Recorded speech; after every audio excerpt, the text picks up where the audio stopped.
I was 1 week away from marrying the love of my life. Then I found out she slept with 3 random men on her bachelorette weekend. I didn't scream. I didn't fight. I just vanished. All right, Reddit. I don't really know where to start. This might be long. Hell, this might break me. But I need to get it out. I was supposed to be married last weekend. White flowers. Black suit. Nervous smile. A room full of people waiting to watch us say forever. Instead, I'm here. Alone. Typing this at 2:47 a.m. from a crappy motel 3 towns over, with a backpack full of clothes and a heart that feels like it's caving in. But let me take you back to when things were still good, before everything came undone. Claire and I met 2 years ago in the most random, perfect way. I was working part-time at a little bookstore cafe. You know the kind. Wobbly tables, the smell of espresso and paperbacks. Jazz always playing even though no one liked it. She walked in wearing this oversized sweater and boots way too big for her. She looked like she belonged there. She asked if the coffee was any good. I told her it was terrible, unless I made it. She laughed, and I swear, in that moment, something clicked. We talked for 3 hours that day. She bought a second-hand copy of The Great Gatsby and left with my number scribbled on the back of her receipt. A week later, we were eating noodles from a food truck and arguing about whether Die Hard counts as a Christmas movie. It does. A month later, we were basically inseparable. Claire wasn't loud. She wasn't flashy. But she noticed things. She remembered the names of my coworkers. She brought me ginger ale when I was sick, even though she hated the smell of it. She'd randomly text me old song lyrics from bands we both pretended not to like. It wasn't perfect, what is? But it was real. And for the first time in my life, I started to imagine a future. Not just one filled with maybes and somedays, but with a real house, real routines, real love. She made that feel possible. We moved in together after 8 months. Our apartment was tiny, the kind where the kitchen is the hallway and the neighbors fight like they're on a reality show. But we made it ours. Sunday mornings were for pancakes and off-key singing. Friday nights were for dollar pizza and binging crime docs. In between, we argued over laundry, made up over takeout, and planned road trips we rarely took. When I proposed, I kept it simple. I took her back to the bookstore cafe where we met. It had shut down by then, but the owner let me borrow the keys for 10 minutes. I lit some candles, put on our playlist, and got down on one knee with a ring I spent 6 months saving up for. She cried. I cried. She said yes before I even finished asking. And just like that, we were engaged, planning a wedding, talking about kids, daydreaming about life after the I do. I thought I'd won the universe's lottery. But here's the thing no one tells you. Sometimes, betrayal doesn't walk in with red flags. Sometimes it sneaks in wearing the same smile that once made you feel safe. You ever look back and realize the signs were always there? Not the screaming, in-your-face kind. Not lipstick on the collar or late-night phone calls. More like whispers. Things that didn't quite fit, but you brushed off because you were too in love or too scared to admit they mattered. Yeah, that's what this chapter is about. Let me be clear. Claire never screamed cheater. She wasn't shady with her phone. Didn't flirt openly. Didn't stay out all night with mystery people. If you met her, you'd probably think she was the least likely person to ever hurt anyone. And that's the scariest part, because the damage came in subtler ways. The first red flag? The change in the way she touched me. In the beginning, it was all casual closeness, holding hands at stoplights, sitting on my lap during movie nights, reaching out for my arm while we slept. That kind of connection that made you feel like you belonged to someone in the best way. But then, it faded. It wasn't overnight. That's what made it harder to notice. Little things like fewer forehead kisses, pulling away quicker from hugs. No more goodnight back rubs, even though she used to do it without me asking. I chalked it up to wedding stress. She's just busy, just tired. But love doesn't just quietly step out of a room. It leaks out, drop by drop, until one day you look around and realize you're standing in something cold and unfamiliar. Second red flag? Her friends started treating me differently. At first, they adored me, called me the unicorn, because apparently most of her exes were trash. They'd invite me to hang out. I even helped one of them move apartments once. But over time, the vibe shifted. Suddenly, I wasn't the guy Claire's lucky to have. I was the boring fiancé. They'd roll their eyes when I talked about work, whisper when I walked in. Claire would laugh with them in ways that made me feel like an outsider in my own relationship. One night, I came home early from work. I walked in, and they were all drinking in the kitchen. Claire didn't see me at first, and I caught her mimicking my voice, doing some over-the-top impression of me being too serious. They all laughed. Hard. She looked mortified when she saw me. She apologized later, said it was a dumb joke, that she didn't mean anything by it. I want to believe her. So I did. Third flag, the bachelorette party itself. She swore she didn't even want one at first. Said she'd rather have a chill spa weekend or something. But then, one of her bridesmaids planned a full Vegas trip. Suddenly, she was into it. We're just going to drink, dance, take pictures, and come back. I swear, she told me. I trusted her.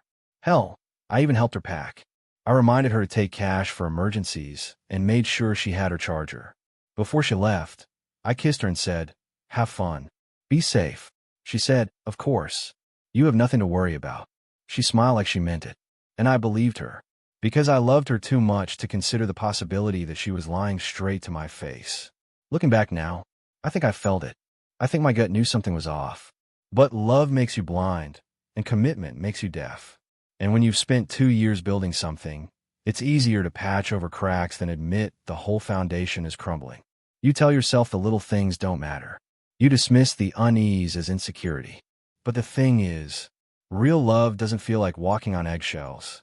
And I hadn't realized I'd been tiptoeing for months. The bachelorette trip was supposed to be 3 nights. They flew out on a Thursday morning. Came back Sunday afternoon. I spent the weekend doing what you'd expect a guy in love to do. I cleaned the apartment, stocked her favorite snacks, even bought her a little necklace I'd planned to surprise her with the night she got back. Stupid, right? Anyway, the first night was quiet. She sent me a selfie with the girls in the hotel room. Matching robes, champagne glasses, the works. "Love you," she texted. "Miss you already." I smiled like a fool. Friday, she barely responded. "Just super tired. Went to the pool earlier. Talk soon." I figured she was having fun. Didn't want to be the clingy fiancée. So I backed off. Gave her space. But by Saturday evening, something felt off. I texted a simple, "How's it going?" No reply. Not for hours.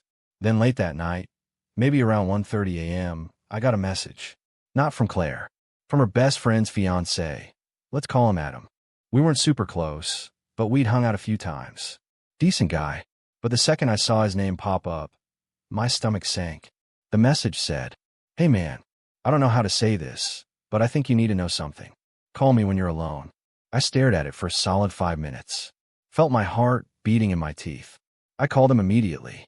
His voice was low, uneasy, like he didn't want to be the one doing this. He said, "Look, I wasn't trying to spy or anything, but one of the bridesmaids accidentally posted an Instagram story. For like 10 seconds. I saw it before it got deleted. I asked what was in it." He paused. Claire was grinding on some guy, shirtless, and there were 2 more guys behind them. Everyone was cheering. They were in a hotel room, not a club. My ears started ringing. He continued, "I don't know what else happened. I just thought you want to know." I thanked him. Don't even know how I kept my voice steady. He apologized again and hung up. I didn't sleep that night. Just stared at the wall, convincing myself it was nothing, that it looked worse than it was, that maybe they were drunk and stupid, but not cheating. You'd be amazed at how fast the brain can twist reality when your heart's not ready to accept it. I told myself she'd explain everything when she got back, that there had to be an innocent reason. But deep down, I think I already knew the truth. When she came home that Sunday, I met her at the airport. She looked tired, hugged me like normal, said she missed me. That Vegas was crazy but fun. I nodded, smiled, played along. Didn't say a word about the call. Not yet. I needed to be sure.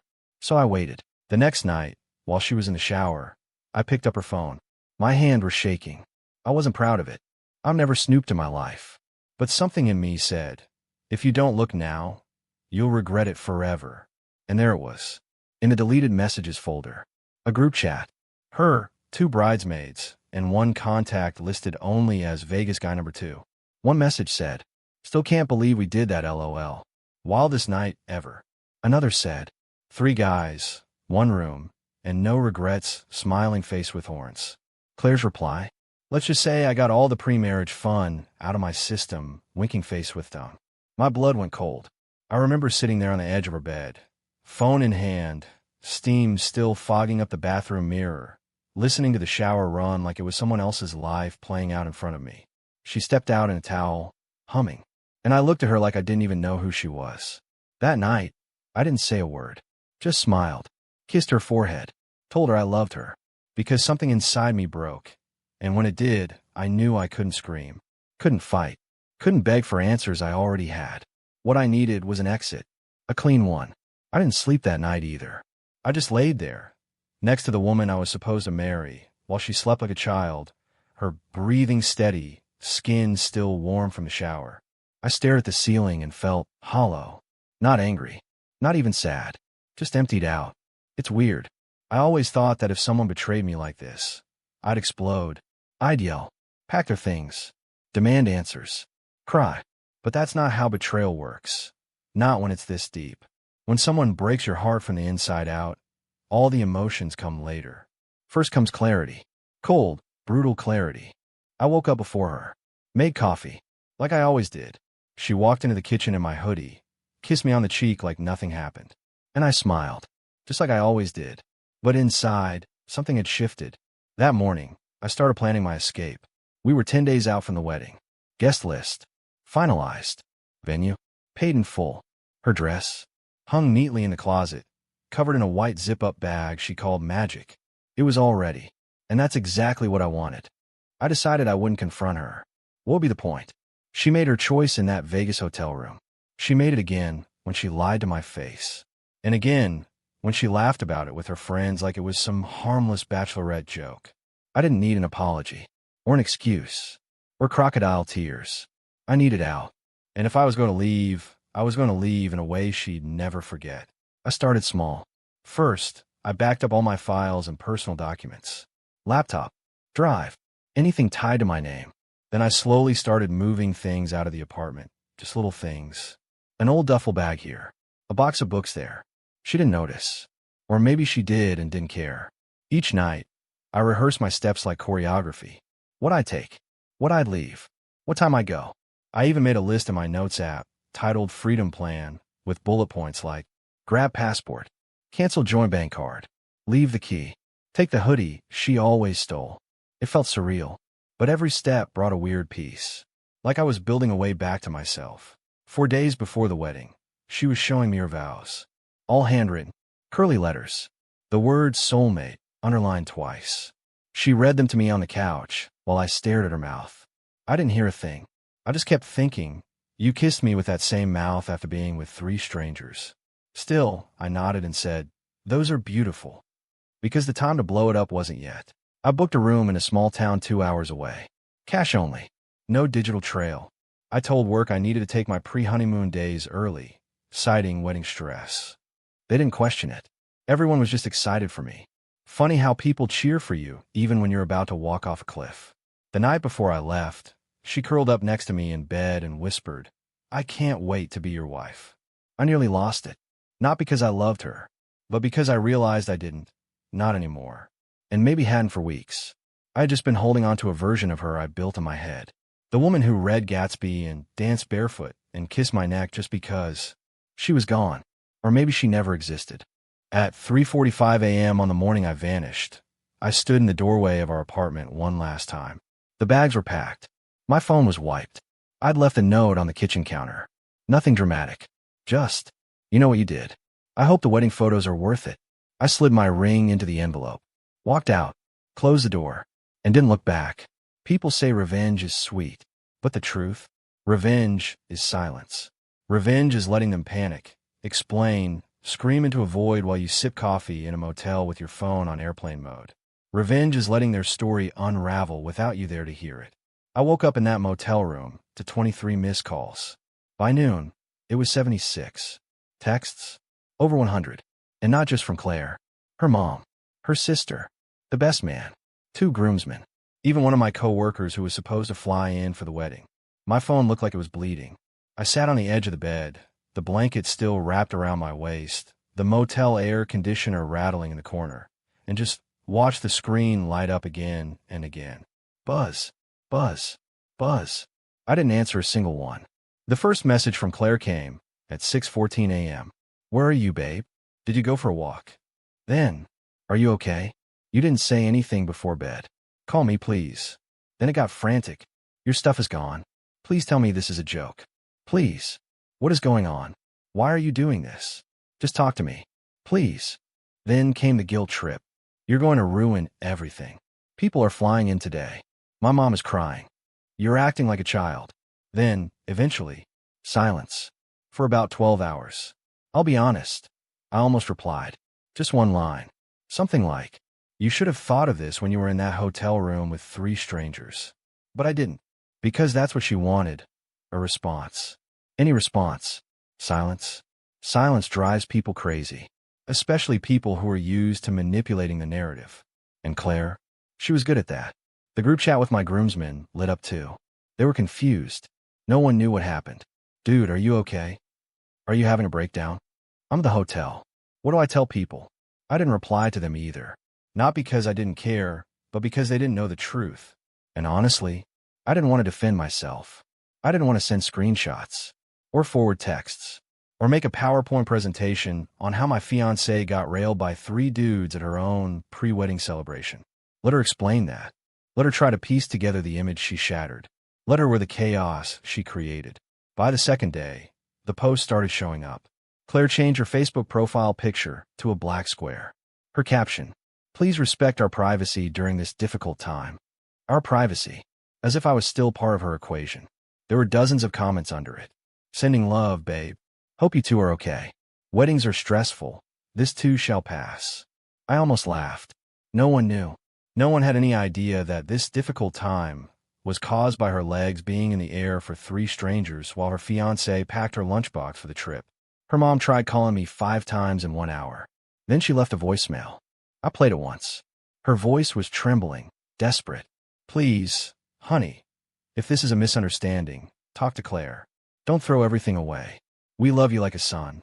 That part hit. Because I love her mom, too. And her dad. And her little brother, who once told me I was the kind of man he wanted to grow up to be. But this wasn't about family anymore. This was about me. Reclaiming my life. Reclaiming my dignity. On the 3rd day, my landlord texted. Claire said you disappeared. Everything okay? I replied. First time I had in days. I said, I'm fine. She knows why. My lease is up next month. I won't be renewing. Short. Simple. Done. By day 4, people started piecing it together. I got a DM from one of her bridesmaids. Just one sentence. I'm so sorry. I didn't know she went through with it. I didn't reply that I didn't need her sympathy. I needed her silence. Same as everyone else. Let the rumors swirl. Let Claire sweat. Let people ask, why would a man walk away from the love of his life days before the wedding? Let her explain it. The weirdest part? I didn't feel powerful. I didn't feel like I won.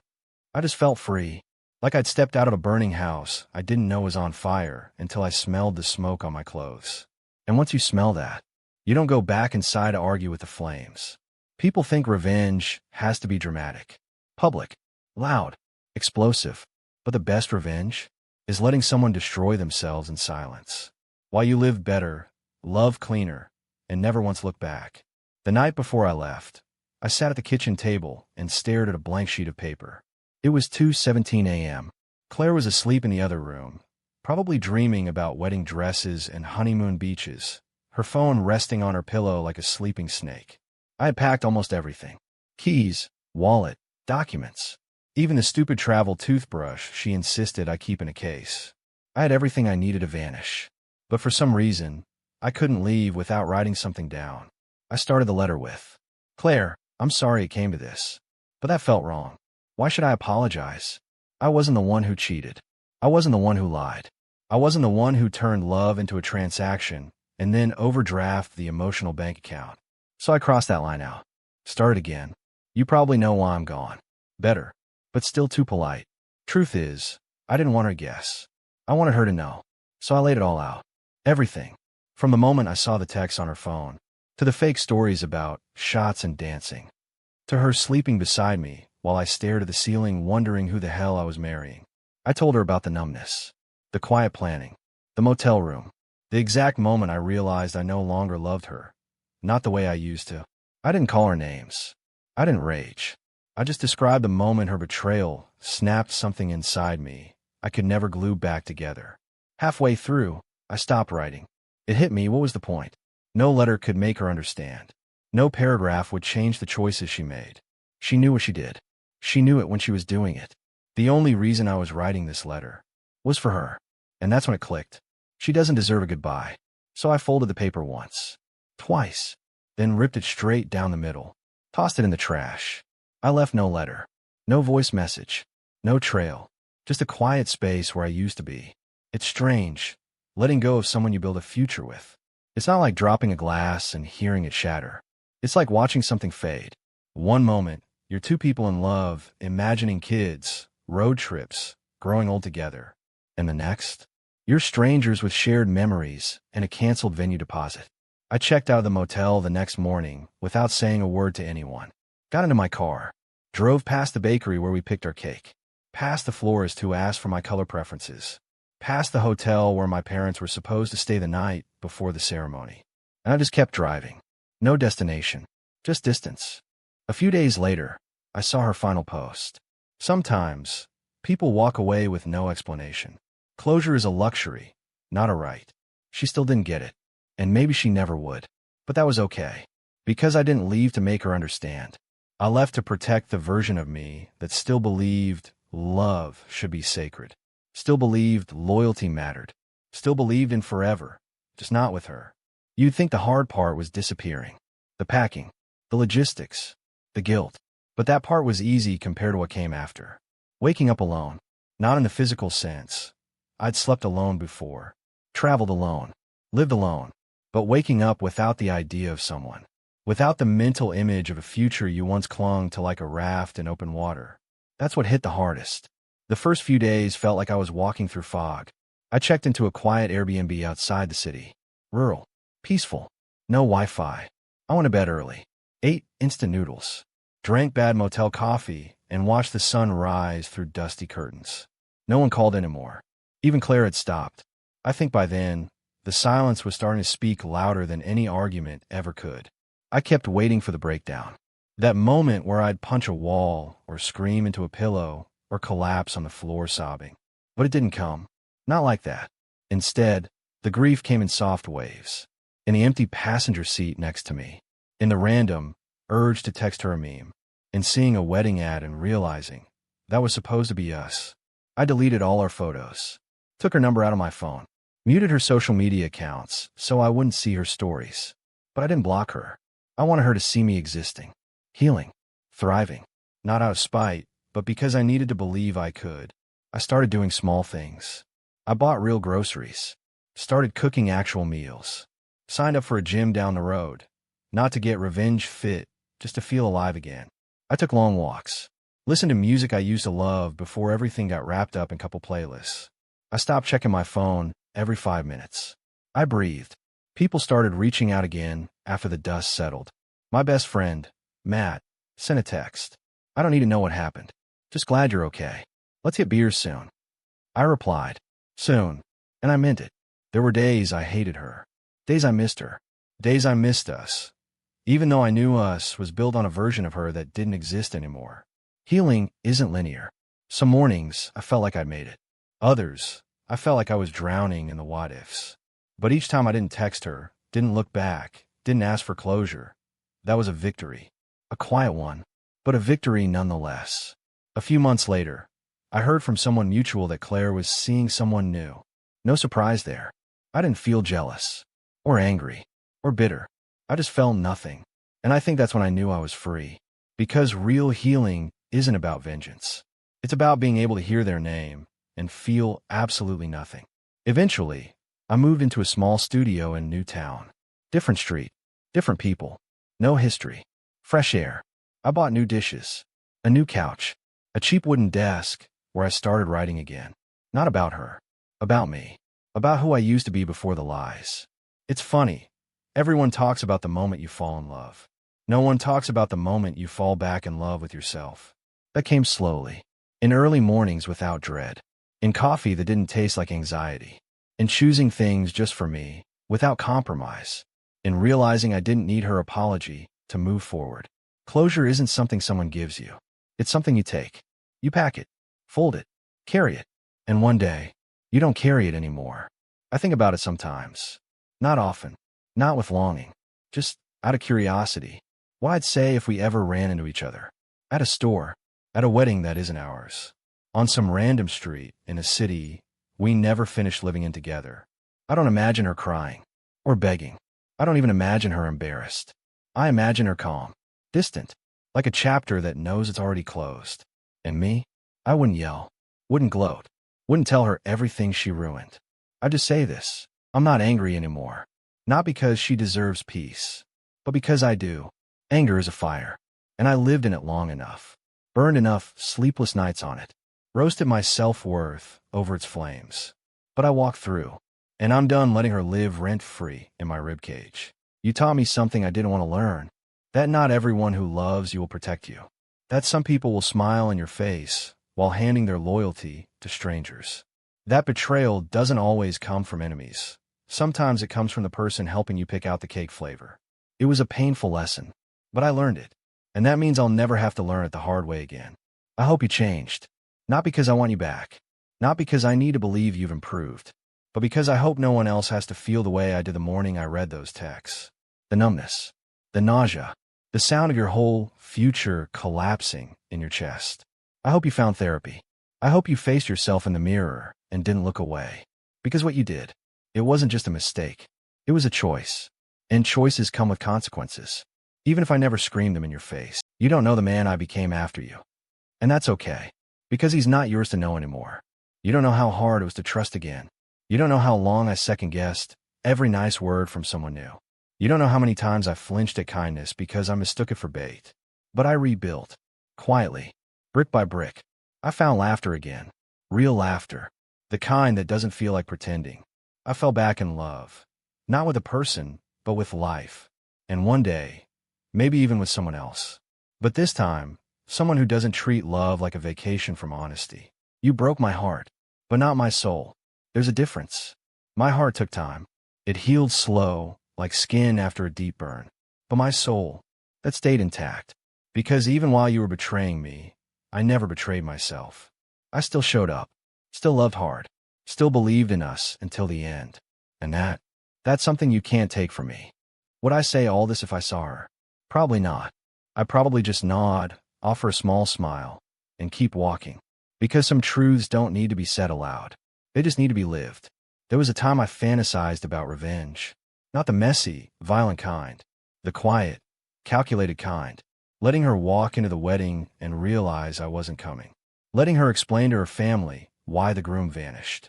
Letting her friends judge her without knowing the full story. Or maybe because they knew. I imagine her crying. Her mascara running. Her voice cracking under the weight of her lies. I thought that would bring me peace. Spoiler, it didn't. Because revenge doesn't fix the wound. It just feeds it. It sharpens the blade and makes you bleed slower. And I didn't want to keep bleeding over someone who wouldn't even offer a bandage. I remember the exact moment I let go of the idea. It was 2 months after I left. I was sitting on a park bench, watching some old guy feed ducks. Kids were running around, chasing pigeons, tripping over their shoelaces. It hit me so hard I actually laughed out loud. I didn't miss her. I didn't hate her either. I just didn't care anymore. And that realization? It was better than any revenge fantasy I ever had. People think closure comes when someone finally apologizes. But closure isn't a door someone else shuts. It's the moment you realize you can walk away from the burning house without needing to see what's left in the ashes. Here's the thing about betrayal. It doesn't just break your heart. It fractures your identity. You question everything. Your judgment. Your worth. Your instincts. You think, how could I not have seen it coming? You blame yourself, even when it's not your fault. But eventually, the smoke clears, and you stop needing to make it make sense. I stopped replaying the party. Stopped imagining her with them. Stopped asking myself if I wasn't man enough, or fun enough, or whatever enough. Because her cheating? That wasn't about me. It was about her character, her choices, her disrespect, and I refused to carry someone else's broken moral compass on my back. Forgiveness isn't saying what they did was okay. It's saying, I will not let your actions define my peace. It's not weakness. It's power. It's choosing to live again, to trust again, to be open to love again. Not because you forgot what happened, but because you refuse to be ruled by it. I still get asked sometimes, would you ever take her back? And I laugh. Not because I hate her, but because I'm not the man who needed her anymore. That version of me, he died the night she chose strangers over vows. The man I am now, he doesn't chase ghosts. He builds futures. So no, I don't want revenge anymore. I don't want her to hurt like I hurt. I want her to understand, not for my sake, but for whoever comes after me. But if she doesn't, that's okay, because I understand now. And that's enough. We always talk about moving on like it ends with another person. Like the final stage of healing is meeting someone new, locking eyes across a coffee shop, and suddenly feeling whole again. But here's the truth nobody tells you.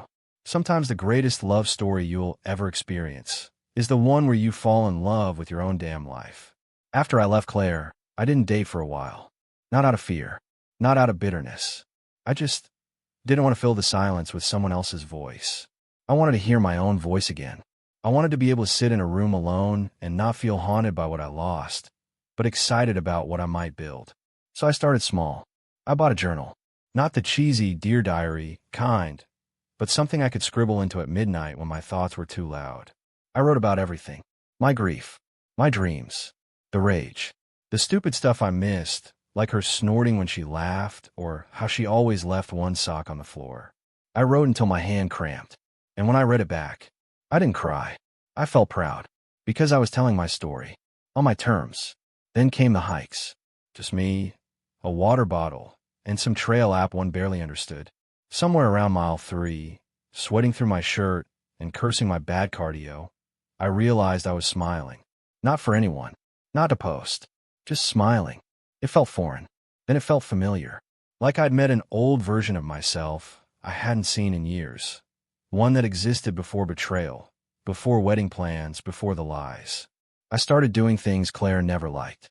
I cooked spicy food again, went to concerts alone, watched dumb horror movies, and turned the volume way up. I traveled. Not far, but far enough. A small beach town. No plans. Just sandals and a book and sunburned shoulders. I talked to strangers. Said yes to things. Got lost on purpose.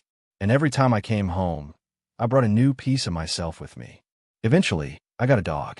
Yeah, I know, cliché. But he didn't care about my past. Didn't ask about Claire. Didn't judge me when I ate cereal for dinner or fell asleep watching YouTube. He just showed up. Every day. Tail wagging. Eyes soft.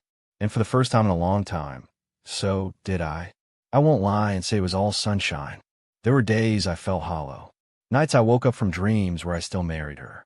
Grief doesn't disappear. It just changes shape. But I kept going. Not for closure. Not for a win. For me. Somewhere along the way, I stopped counting how long it had been since she cheated. I stopped measuring my recovery by how angry I was, or how much better off I was than her. Because healing isn't a scoreboard. It's a sunrise. It's slow, gentle, constant. You don't always notice it happening, but one day, you look up and realize the darkness is gone. I still don't know if I believe in the one, but I believe in this. You are allowed to be your own soulmate, to build a life so beautiful, so full, so unapologetically yours, that whether someone else joins you or not, you never feel empty again. And when love does show up again, real love, grounded love, you won't need it to fix you, because you already did that yourself. You'll meet them not as someone half-healed and hoping, but as someone whole. And that's the kind of love story I'm ready for.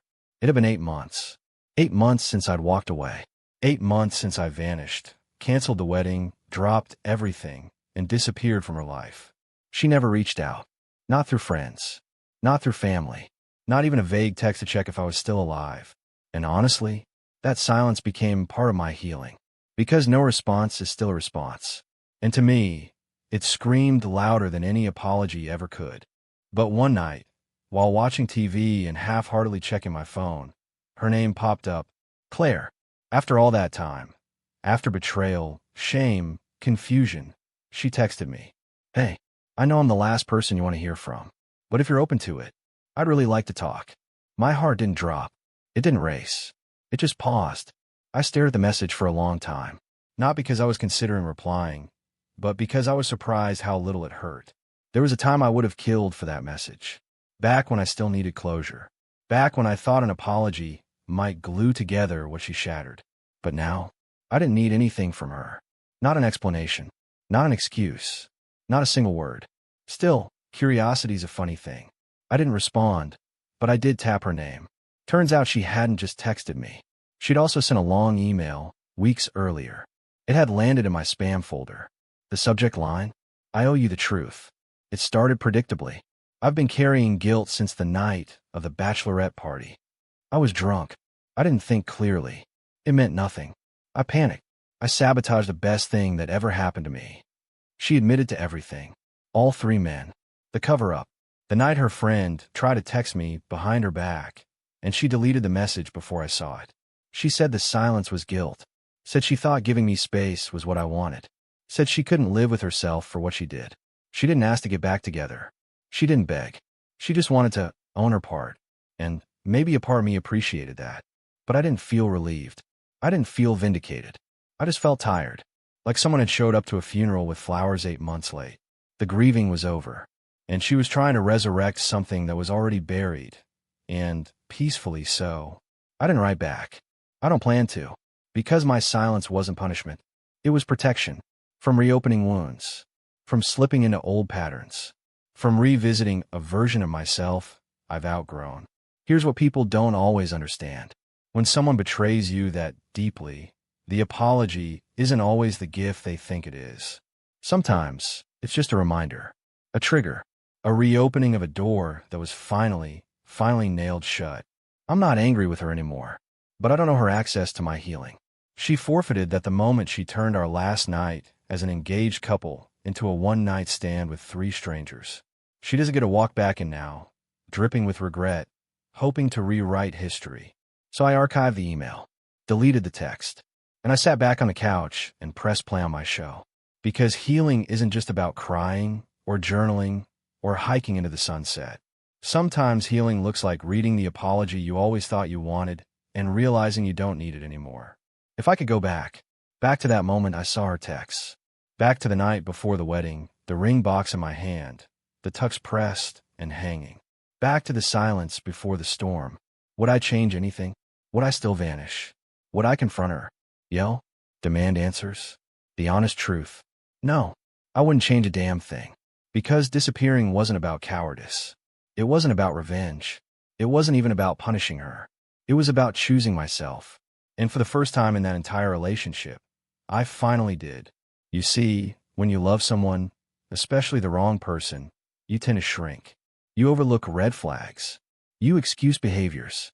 You make yourself small just to fit into a picture-perfect life you think you're supposed to want. That's what I did with Claire. But when she crossed that line, when she tore it all apart in one reckless, selfish night, she gave me something I never saw coming. Freedom. Freedom to rebuild. Freedom to grow. Freedom to stop surviving and start living. That night broke me. But in the breaking, I found clarity. I learned what I would never tolerate again. What love is supposed to feel like. What it means to truly respect yourself, even when no one else does. And you know what the wildest part is? I'm grateful. Grateful that she showed me who she really was before I said, I do.